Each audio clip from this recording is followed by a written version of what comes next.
Baru-baru ni Muhyiddin didakwa dengan kesalahan penyalahgunaan kuasa dan pengambilan wang haram. Walaupun dia telah didakwa, tetapi terdapat 3 perkara penting yang perlu kita beri perhatian. Pertama, adakah ini merupakan dakwaan politik? Walaupun parti pemerintah cakap bukan, tetapi parti pembangkang memang menganggap ia sebagai dakwaan politik. Jadi, kesimpulannya ialah penyokong parti pemerintah percaya bahawa ini bukanlah dakwaan politik, sementara penyokong parti pembangkang percaya sebaliknya. Orang yang percaya akan terus percaya dan orang yang tidak percaya akan terus tidak percaya. Ia memang adalah mudah untuk memujuk penyokong sendiri, tetapi sukar untuk memujuk penyokong pihak lain. Pada zaman pemerintahan Mahathir dan Najib, mereka menentang Anwar dan Pakatan Harapan menonjolkan kes 1MDB Najib. Kedua-duanya melakukan pelbagai propaganda sebelum penghakiman, dengan tujuan untuk menimbulkan akibat yang sudah ditetapkan, dia adalah bersalah. Memutuskan kes tanpa menimbang bukti adalah cara yang paling mudah dan berkesan bagi parti pemerintah buat sepanjang masa ini.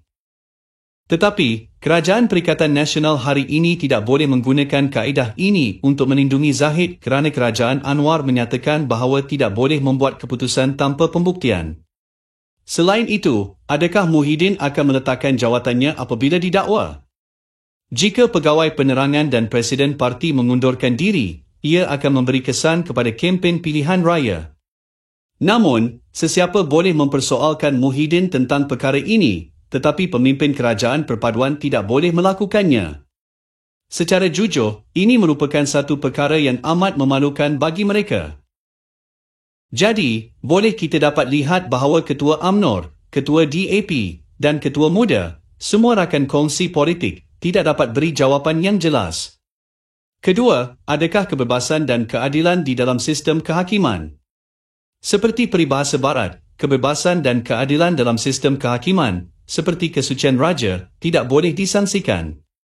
Orang biasa bersedia untuk mempercayai bahawa sistem kehakiman Malaysia adalah bebas dan adil. Soalnya, siapa yang selalu mempertikaikan kebebasan dan keadilan dalam sistem kehakiman negara? Siapa yang mengkritik sistem kehakiman Malaysia sebagai mahkamah kangaroo?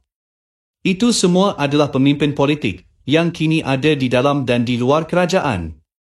Terutamanya pemimpin UMNOR yang terdiri dari 2 individu yang memalukan, Zahid dan Najib. Berapa kali kedua-dua individu ini, semasa pemerintahan PH dan PN, menyeru ketidakadilan dalam sistem kehakiman kepada ahli parti dan penyokong UMNOR. Sekarang, Najib telah didakwa tidak bersalah atas tuduhan mengubah suai laporan 1MDB dan keputusan kes semakan kehakiman juga mungkin akan diumumkan pada hujung bulan ini. Jadi, bagaimana mereka akan menjawab kepada awam tentang keputusan tersebut? Selain itu, siapa lagi yang sering menyeru bahawa keadilan sudah mati dan di mana keadilan? Mungkin ramai pengguna internet pun pernah tanya soalan seperti ini. Banyak orang yang telah lama soal tentang keadilan. Jadi sekarang bagaimana anda mahu meyakinkan penyokong parti pembangkang untuk mempercayai kebebasan dan keadilan kehakiman?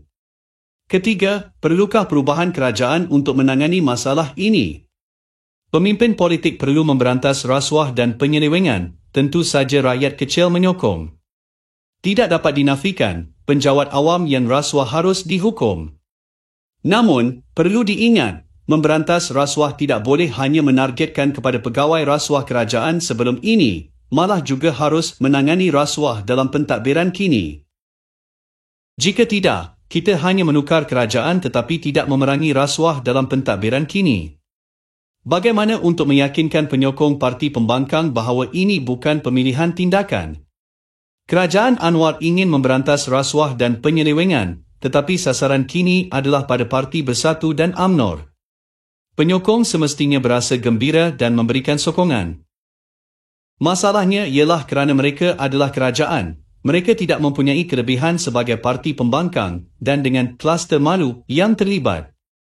Jika mereka tidak dapat menangani ini secara efektif, kerajaan Anwar mungkin terjerumus ke dalam keadaan pasif dan malu dalam isu ini.